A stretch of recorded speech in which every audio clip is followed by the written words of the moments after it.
हाँ तो मेरे प्यारे छात्रों, आज हम स्टार्ट करेंगे एक्सरसाइज 1.2। तो जो एक्सरसाइज 1.2 इसको स्टार्ट करने से पहले हम क्या है कुछ बेसिक चीज़ें समझ लेंगे, क्योंकि जब तक हम कुछ बेसिक चीज़ें नहीं समझेंगे हमको यह प्रश्नावली समझ में नहीं आएगी। तो मैं आप लोगों को पूरा कंसेप्ट के साथ ही सब चीज़ें क्या कर रहा हूँ पहले समझा दे रहा हूँ, क्योंकि मैथ है, मैथ में अगर हम जल्दबाजी करेंगे और बेसिक जानकारी नहीं लेंगे तो मैथ बिल्कुल हमको समझ में नहीं आएगा। तो मैथ में क्या करना है, हमको सब चीज़ पढ़ना है, क्योंकि मैं मैथ आपको पढ़ा नहीं रहा हूँ, मैं मैथ आपको सिखा रहा हूँ, समझिए। तो हम यहाँ पर स्टार्ट करते बिना देरी किए।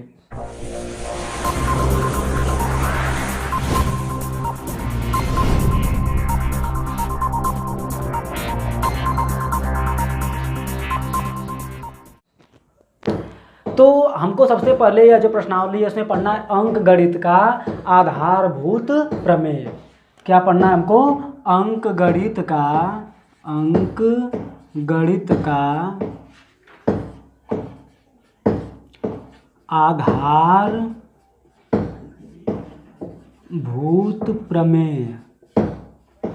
आधारभूत प्रमेय। देखिए यह भूत चुड़ैल वाला भूत नहीं है, समझिए। अंक गणित का आधारभूत प्रमेय हमको क्या करना है, यही पढ़ना है। तो यह होता क्या है, अंक गणित का आधारभूत जो प्रमेय यह क्या कहता है, सबसे पहले हम लोग इसको जान लेते हैं। तो यह जो प्रमेय होता है यह कहता है कि अगर हम किसी भाज्य संख्या का, अगर हमारे पास कोई भी भाज्य संख्या है, अगर हम उसका गुणनखंड निकालते हैं तो वह जो गुणनखंड होता है वह क्या होता है, अभाज्य संख्याएं होती है। वो जितने भी गुणनखंड होते हैं वह सब क्या होते हैं, अभाज्य संख्याएं होती हैं। और वह जो अभाज्य संख्याएं होती हैं वह क्या होती हैं, अद्वितीय होती हैं। क्या होती हैं, अद्वितीय होती है। जैसे में अगर हमारे पास कोई संख्या है, मान लीजिए कि 14, यह क्या है, कोई संख्या है, भाज्य संख्या हमारे पास 14 है। इसका हम गुणनखंड करेंगे तो 7 से कटेगा और 2 से कटेगा। 7 से कटेगा और किससे कटेगा, 2 से कटेगा। जब 7 से कटेगा 2 से कटेगा तो 7 भी हमारी क्या है, एक अभाज्य संख्या है, और 2 भी क्या है, एक अभाज्य संख्या है। हमने यहाँ पर 14 एक भाज्य संख्या लिया और उसको जब काटा तो 7 से कटा और क्या कटा, 2 से कटा। तो हमको क्या मिल गया, दोनों क्या मिल गई, संख्या मिल गई हमको अभाज्य संख्या। और अद्वितीय का मतलब होता है, अद्वितीय रूप का मतलब इसका होता है कि 7 के अलावा 2 के अलावा कोई और संख्या नहीं है जिसका गुणा करने पर हमको 14 मिल जाए। तो यही चीज़ क्या करता है, हमको यह जो अंकगणित का आधारभूत जो प्रमेय हमको यही चीज़ क्या करता है, समझाता है कि अगर हमारे पास कोई भी भाज्य संख्या है और अगर हम उस भाज्य संख्या क्या करते हैं, गुणनखंड करते हैं, तो वह जो गुणनखंड आता है वह क्या होता है, अभाज्य संख्या आता है ना। तो आप लोग यहाँ से यह चीज़ कर लीजिएगा। अब देखिए मैं इसका यहाँ पर परिभाषा लिख देता हूँ। यह जो हमारे पास है संख्या, जो प्रमेय हम क्या करते हैं, यहाँ पर इसका परिभाषा लिख देते हैं। तो इसका परिभाषा होता है कि अगर, परिभाषा का मतलब यह जो प्रमेय, अगर किसी भाज्य संख्या का गुणनखंड किया जाए, भाज्य संख्या का गुणनखंड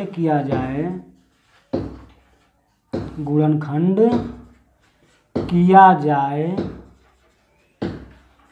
तो वह संख्याएं, गुणनखंड वाली संख्याएं अभाज्य संख्या होती हैं, अभाज्य संख्या होती है। क्या होता है, अभाज्य संख्या होती है, तथा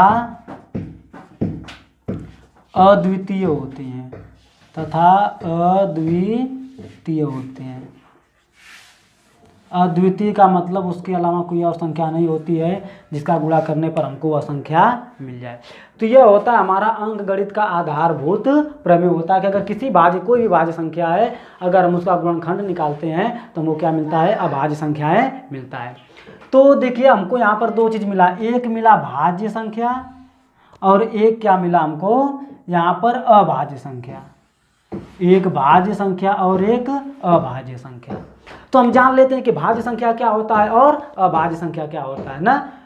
जान लेते हैं कि भाज्य संख्या क्या होता है, अभाज्य संख्या क्या होता है। अगर हम कोई घर बना रहे हैं तो उसमें बहुत सारी चीज़ मिल लगते हैं, सीख लगता है, सीमेंट लगता है, ईंट लगता है, सब चीज़ें लगता है ना। तो जानेंगे ईंट क्या होता है, सीख क्या होता है, सीमेंट क्या होता है। तब उसी तरह हमने क्या किया, प्रमेय तैयार किया, तो उसके बारे में जान लेते हैं कि भाज्य संख्या क्या होता है, अभाज्य संख्या क्या होता है। तो हालांकि आप लोग जानते हैं, लेकिन मैं एक बार फिर बता दे रहा हूँ कि भाज्य संख्याएँ क्या होती हैं। तो भाज्य संख्या वह संख्या होती है, भाज्य संख्या वह संख्या होती है कि जिनका गुणनखंड क्या होता है, केवल 2 ही होता है।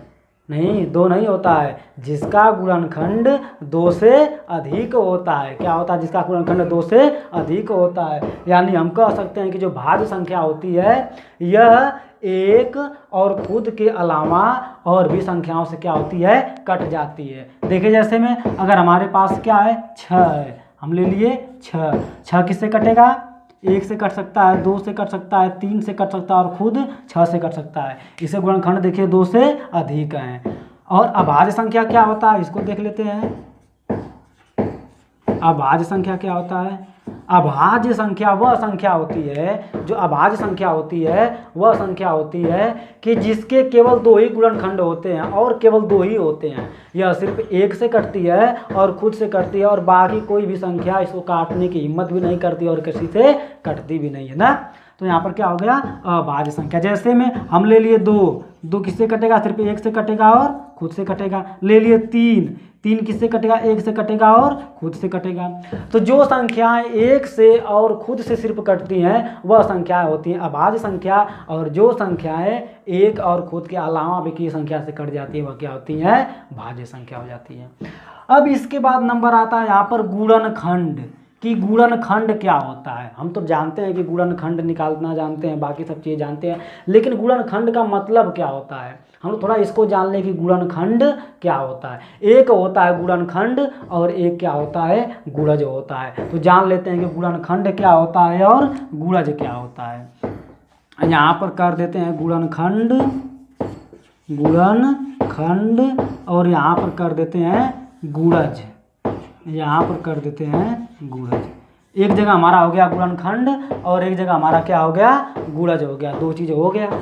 तो देखिए गुणनखंड वह चीज़ होता है कि अगर हमारे पास 2 संख्याएं हैं, एक a है और एक क्या है, b है, और अगर हम a से b में भाग देते हैं, a से अगर हम b में भाग देते हैं और क्या होता है कि b पूरा a से कट जाता है, या b जो होता है पूरा a से क्या होता है, कट जाता है, तो जो a होता है वह b का क्या होता है, गुणनखंड होता है। जैसे में अगर हमारे पास एक संख्या 5 है और एक संख्या कितना है, 15 है। एक 5 है और एक कितना है, 15 है। अगर 5 से हम 15 में भाग दें तो 5 से 15 क्या हो जाएगा, कट जाएगा, 5 3 15।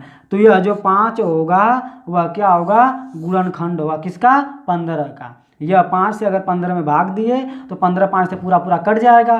तो यह जो 5 होगा यह क्या होगा, गुणनखंड होगा किसका, 15 का। अब गुणज को देख लेते हैं, गुणज क्या होता है। अगर हमारे पास 2 संख्याएं हैं, बिल्कुल उसी तरह अगर हमारे पास 2 संख्याएं हैं, एक a है और एक क्या है, b है। अगर हम a संख्या से b संख्या में भाग दें और b पूरी का पूरा जो होता है a से कट जाए, पूरा का पूरा a से कट जाता है, तो वह जो b होता है वह a का क्या कहलाता है, गुणज कहलाता है। यानी कि अगर हम 5 से 15 में भाग दिए तो 5 से 15 पूरा का पूरा कट गया, तो 5 जो होता है वह 15 क्या करता है, गुणनखंड कहलाता है। लेकिन जो 15 होगा वह 5 का क्या कहलाएगा, गुणज कहलाएगा। तो यह हमारा होता है गुणनखंड और क्या होता है, गुणज होता है। तो यह जानकारी आप लोगों को मिल गई। अब इसके बाद हमको क्या मिलता है, इसके बाद जो आपको प्रश्नावली से रिलेटेड कुछ चीज़ें हैं उसमें एलसीएम और क्या है, एचसीएफ है। तो जान लेते हैं कि एलसीएम क्या होता है और एचसीएफ क्या होता है, क्योंकि जब तक हम एलसीएम और एचसीएफ को जानेंगे नहीं हम पूरा क्लियर कुछ कर नहीं पाएंगे। हालांकि सभी लोग जानते हैं एलसीएम कैसे निकाला जाता है, एचसीएफ कैसे निकाला जाता है। मैंने जो अपना पहला वीडियो बनाया है मैंने उसमें अच्छे से क्या हुआ है कि एलसीएम और एचसीएफ को बता दिया है। फिर भी मैं एक बार एलसीएम और एचसीएफ की परिभाषा यहाँ पर दे देता हूँ। देखिए, एक होता है एचसीएफ, एक होता है एलसीएम। एचसीएफ जो होता है वह क्या होता है, महत्तम समापवर्तक होता है, और जो एलसीएफ होता है, जो एलसीएम होता है यह क्या होता है, लघुत्तम समापवर्तक होता है ना। एक महत्तम समापवर्तक होता है और एक क्या होता है, लघुत्तम समापवर्तक होता है। इसको हम लोग कहते हैं हाईएस्ट कॉमन फैक्टर, इसको कहते हैं लीस्ट कॉमन मल्टीपल, इसको कहते हैं हाईएस्ट कॉमन फैक्टर, इसको कहते हैं लीस्ट कॉमन मल्टीपल कहते हैं। तो यह हाईएस्ट कॉमन फैक्टर क्या होता है और लीस्ट कॉमन मल्टीपल क्या होता है, इसको हम लोग जान लेते हैं। अगर देखिए हम दो संख्या ले लेते हैं, एक संख्या हमारे पास 4 है और एक संख्या ले लिया हम लोग 6, दो संख्या ले लिया, और हमको क्या करना है, जानना है कि यह हाईएस्ट कॉमन फैक्टर इसमें क्यों होता है और इसमें लीस्ट कॉमन फैक्टर क्यों होता है ना। यहाँ पर भी हम 4 और 6 ले लेते हैं, दोनों जगह हम ले लिए 4 और 6 ले लिए, दोनों जगह ले लिया गया। अगर देखिए हम 4 का कर रहे हैं, देखो 4, यह जो 4 होता है यह 4 किससे किससे कटता है, 4 जो होता है यह 1 से कट सकता है, 2 से कट सकता है और 4 से कट सकता है, 1 से कट सकता है, 2 से कट सकता है और 4 से कट सकता है। और 6 किससे किससे कटेगा, यह जो 6 1 से कट सकता है, 2 से कट सकता है, 3 से कट सकता है और खुद 6 से कट सकता है, यहाँ से कटेगा 6 ना। अब देखिए अब इसमें जोड़ा बना लेते हैं, इसमें जोड़ा बनाएंगे तो एक जोड़ा बनेगा A का और एक जोड़ा बनेगा 2 का। तो इसमें सबसे बड़ा जोड़ा कौन सा बना है, इसमें सबसे बड़ा जोड़ा बना है 2 का, इससे बड़ा कोई जोड़ा नहीं है। तो इसीलिए HCF क्या मिल जाएगा हमको, 2 मिल जाएगा, जो HCF होगा वह क्या मिल जाएगा, 2 मिल जाएगा। यानी हाईएस्ट कॉमन जो मिला है वही क्या मिला है हमको, मतलब इस गुणन दोनों में गुणनखंड का जो हाईएस्ट कॉमन है वही हमको HCF मिल गया, इसलिए इसको बोला जाता है हाईएस्ट कॉमन फैक्टर। इसका HCF कितना हो जाएगा, 2 हो जाएगा। नहीं अगर विश्वास होता है तो आप लोग निकाल सकते हैं यहाँ से। अगर हम 4 से 6 में भाग दें तो 4 कम 4 कितना बचेगा, 2 बचेगा, 2 से भाग देंगे तो क्या हो जाएगा, 4 पूरा पूरा कट जाएगा, तो HCF क्या हो जाएगा हमारे पास, 2 हो जाएगा। इसीलिए इसका नाम है हाईएस्ट कॉमन फैक्टर, क्योंकि सबसे बड़ी जो इसमें का कॉमन था, जो सबसे बड़ा कॉमन था वही हम लोग क्या करते इसका HCF ले लिया गया। LCM क्या होता है, LCM को देख लेते हैं। अगर हमारे पास 4 और 6 का, अगर पहाड़ा पड़े 4 का 4 के 4, 4 दूना 8, 4 तिहाई 12, 4 चौका 16, 4 पाँचे 20, 4 छक्के 24, ऐसे डाट डाट पूरा बढ़ता जाएगा। इसका अपने 6 के 6, 6 दूना 12, 6 तिरी 18, 6 चौका 24, 6 पाँचे 30, 6 चौका को 36, ऐसे क्या होता जाएगा, बढ़ता जाएगा। अब इसमें थोड़ा जोड़ा बना लेते हैं, एक जोड़ा बनेगा 12 का और एक जोड़ा बनेगा 24 का। इसके बाद भी जो जोड़ा बनेंगे वह क्या हो जाएंगे, बड़े अंकों का क्या होते जाएंगे, जोड़ा बनते जाएंगे आगे। तो इसमें सबसे छोटा जोड़ा कौन सा है, 12 है। देखिए 20 यहाँ पर जो 24 है, ये छोटा 12 है, तो सबसे छोटा जोड़ा 12 है, इसलिए इसका नाम पड़ा गया क्या, लीस्ट कॉमन फैक्टर। तो इसका LCM क्या हो जाएगा, 12 हो जाएगा। क्या मिल जाएगा, LCM 12 मिल जाएगा, इसलिए इसका नाम क्या पड़ा, लीस्ट कॉमन फैक्टर पड़ा। अब थोड़ा इसको जान लेते हैं कि इसका परिभाषा क्या होता है, HCF का और LCM का परिभाषा क्या होता है, इसको हम एक बार जान लेते हैं। जो HCF होता है वह दी गई जितनी भी संख्याएं होती हैं उनको क्या करता है, एक कोई संख्या उठाते हैं और वह क्या करता है, पूरा का पूरा काट देता है। यानी कि वह बड़ी से बड़ी संख्या, वह बड़ी से बड़ी संख्या जो दी गई संख्याओं को क्या कर दे, पूरा का पूरा काट दे, वह क्या कहलाता है, HCF कहलाता है। और LCM क्या होता है, वह छोटी से छोटी संख्या, वह छोटी से छोटी संख्या जो दी गई संख्याओं से क्या हो जाए, पूरा का पूरा कट जाए, वह क्या कहलाता है, LCM कहलाता है। तो मेरे प्यारे छात्रों देखिए हम यहाँ पर देख लेते हैं कि LCM क्या होता है, मतलब परिभाषा के हिसाब से देख लेते हैं। हमने बताया कि HCF वह बड़ी से बड़ी संख्या होती है, HCF वह बड़ी से बड़ी संख्या होती है जो क्या होता है, दी गई संख्याओं को पूरी का पूरा क्या कर दे, वह काट दे। जैसे अगर हमारे पास कोई संख्या, मान लीजिए हम यहाँ पर एक संख्या लेते हैं 42 और एक संख्या ले लेते हैं 35। हमारे पास दो संख्या है, एक 42 है और एक क्या है, 35 है। तो इन दोनों, ऐसी कोई संख्या लीजिए, ऐसी कोई संख्या कि जो क्या कर दे, दोनों को काट दे। तो हमारे पास हम कहेंगे 7, 7 5 35, 7 6 42, 7 5 35 और 7 6 42। यानी कि 7 ही था वह बड़ी की बड़ी संख्या जो क्या करे, दोनों को काट दिया। इसके बाद ऐसी कोई संख्या नहीं है जो 5 और 6 को काट दे, ऐसी कोई एक संख्या नहीं है जो क्या कर दे, 5 और 6 को काट दे ना। तो इसीलिए क्या हो जाएगा, 7 इसका क्या मिल गया हमको, HCF मिल गया। 7 क्या मिल गया, HCF मिल गया। यानी कि 7 वह बड़ी से बड़ी संख्या है जो 35 और 42 को क्या कर सकता है, पूरा का पूरा काट सकता है। इससे बड़ी कोई संख्या नहीं है जो 42 और 35 को क्या कर दे, पूरा का पूरा काट दे। और LCM इसी से हम देख लेते हैं कि LCM का 35 और 42 35 और 42 का अगर हम एलसीएम निकालेंगे तो हमको क्या मिलेगा, यहाँ से 2 से काटेंगे तो 35 कटेगा नहीं, इसको उतार देंगे ऐसे, इसको काटेंगे 21 हो जाएगा। फिर यहाँ से काटेंगे 5 से काटेंगे तो क्या मिल जाएगा, 5 7 35 मिल जाएगा और 21 क्या हो जाएगा, ऐसे उतर जाएगा। फिर 7 से काटेंगे हम लोग, 7 एकम 7, 7 त्रिका 21, फिर 3 से काट दिया जाएगा, 3 एकम 3 मिल जाएगा। यानी इसका गुणा करेंगे तो क्या मिलेगा हमको, मिल जाएगा 5 दूना को 10 और 10 सत्ते 70 और 70 त्याइन 210 होगा। क्या मिल जाएगा हमको, 70 त्याइन 210 मिलेगा। यानी एलसीएम मिल गया 210। यानी कि यह 210 वह छोटी से छोटी संख्या है जिसको दी गई संख्या क्या कर देगी, पूरा का पूरा काट देगा। यानी यह 210 वह छोटी से छोटी संख्या है जिसको यह दी गई संख्या क्या कर देगी, पूरा का पूरा काट देगा। 35 से भाग देंगे 210 कट जाएगा, 42 से भाग देंगे 210 कट जाएगा। तो हमको मुझको पूरा विश्वास हो गया होगा कि यह जो क्या है कि एचसीएफ और एलसीएम होता क्या है, महत्तम समापवर्तक और लघुत्तम समापवर्तक होता क्या, आप लोगों को समझ में आ गया होगा। महत्तम समापवर्तक क्या है, वह बड़ी से बड़ी संख्या जो दी गई संख्याओं को पूरा का पूरा काट दे, और एलसीएम क्या होता है, वह छोटी से छोटी संख्या जो दी गई संख्याओं से पूरा का पूरा कट जाए।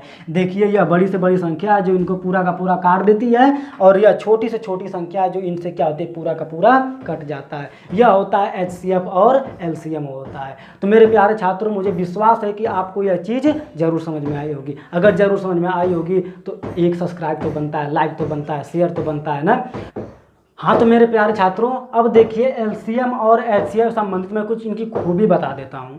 यह खूबी इनकी क्या होती है। यह खूबी यह होती है कि अगर हमारे पास दो संख्याएं, सिर्फ दो संख्या के लिए बता रहा हूँ, अगर हमारे पास दो संख्याएं हैं, एक संख्या फर्स्ट है और एक संख्या क्या है, सेकेंड है। अगर हमारे पास दो संख्याएं हैं तो यह दोनों संख्याओं का जो क्या होता है, गुणा होता है। इन संख्याओं का जो गुणा होता है, हमारे पास अगर दो संख्याएं हैं तो इन संख्याओं का क्या होता है, जो गुणा होता है वह बराबर होता है किसके, एलसीएम और गुणे एचसीएफ के। एलसीएम और गुणे एचसीएफ के क्या होता है, इनका गुणा जो होता है बराबर होता है। यानी फर्स्ट संख्या गुणे सेकेंड संख्या बराबर क्या होता है, एलसीएम गुणे एचसीएफ होता है। यानी कि अब हम लोग यहाँ से देख सकते हैं कि एलसीएम बराबर क्या होता है, एलसीएम बराबर तब क्या होगा, एलसीएम बराबर हो जाएगा फर्स्ट संख्या गुणे सेकेंड संख्या अपान कितना हो जाएगा, एचसीएफ हो जाएगा। क्या हो जाएगा, एचसीएफ हो जाएगा। तो एचसीएफ बराबर क्या हो जाएगा, एचसीएफ बराबर हो जाएगा फर्स्ट संख्या गुणे सेकेंड संख्या अपान कितना हो जाएगा, एलसीएम हो जाएगा। यह हमारे पास क्या होता है, फार्मूला निकलता है। यानी कि अगर हमारे पास दो संख्याएं हैं और बराबर उनका एलसीएम और एचसीएफ निकाल दिया गया है तो वह दोनों संख्याओं का गुणा, एलसीएम जो निकलता है उसका और जो एचसीएफ निकलता है उसका, दोनों गुणा क्या होता है, बराबर होता है। अगर हम यहाँ से एलसीएम निकाल दें तो फर्स्ट संख्या गुणे सेकेंड संख्या, देखिए यहाँ पर गुणा रहेगा, फर्स्ट संख्या गुणे सेकेंड संख्या और यह गुणा तो नीचे आके भाग में हो जाएगा, एचसीएफ हो जाएगा। और अगर एचसीएफ बराबर निकाल देंगे फर्स्ट संख्या गुणे सेकेंड संख्या और यहाँ पर नहीं चला जाएगा तो क्या हो जाएगा, एलसीएम हो जाएगा। यह चीज़ होता है। तो जैसे हम आपको यहाँ पर एक उदाहरण देकर समझा दे रहे हैं कि जैसे इसके पहले वाला जो उदाहरण था उसमें मैंने क्या लिया था, उसका जो एचसीएफ निकल के आया था वह निकल के आया था 7 और जो एलसीएम निकल के आया था वह निकल के आया था कितना, 210 निकल के आया था। कितना आया था, 210 निकल के आया था। किसका 35 और 42 का, वह जो संख्या मैं लिख देता हूँ यहाँ पर, 35 थी और क्या था, 42 था। इसका जो एचसीएफ निकल के आया था वह 7 निकल के आया था और जो एलसीएम निकल के आया था वह कितना आया था, 210 निकल के आया था। तो देखिए हमारे पास दोनों संख्या थी, अगर हम इन दोनों संख्याओं का गुणा करें 35 और 42 का, कितना मिल जाएगा हमको, 35 दूना को 70 और 4 5 20 को 0 हासिल लगा, 2 का 4 तिहाई 12 13 14, यानी हमको मिल जाएगा 1470। क्या मिल जाएगा, 1470। तो हम बराबर अब देखिए 1470 मिल गया। अब अगर 21 दूना कितना होता है, मतलब 210 का गुणा 7 में करें तब क्या मिल जाएगा हमको, 0 का गुणा 7 में करेंगे तो 0 मिल जाएगा, और 1 7 7 मिल जाएगा, 7 दूना को 14, यानी कि हमको क्या मिल गया, दोनों संख्याएं बराबर हो गई। एक हमने लिया था एलसीएम और एक क्या लिया था, एचसीएफ लिया था। एलसीएम कितना लिया था, 210 लिया, और उसका एचसीएफ कितना आया था, 7 आया था, उसको ले लिया। और संख्या हमारे पास क्या थी, पहली संख्या 35 थी और दूसरी संख्या कितनी थी, 42 थी। इन दोनों का जब गुणा किया तो मान आपस में क्या आ गए, बराबर आ गए। तो यह भी एक चीज़ क्या होता है यहाँ पर निकल के आता है। तो यह सब चीज़ें संबंधित थी, एचसीएफ, एलसीएम, भाज्य संख्याएं, अभाज्य संख्याएं क्या होता है, अंकगणित का आधारभूत प्रमेय क्या होता है, गुणनखंड क्या होता है, और गुणज क्या होता है। अब इसके बाद जो प्रश्नावली है, प्रश्नावली तो आप लोग खूब आराम से कर सकते हैं, तो करिएगा, क्योंकि इसके अगले वीडियो हम क्या करेंगे, बाकी प्रश्नावली को हल करवा देंगे, क्योंकि ज़्यादा इसमें करेंगे तो वीडियो बहुत अधिक लंबा हो जाएंगे। अगर मेरे प्यारे छात्रों, अगर आपको यह वीडियो पसंद आया होगा तो क्या करिएगा, आप इस वीडियो को शेयर, सब्सक्राइब और लाइक ज़रूर करिए।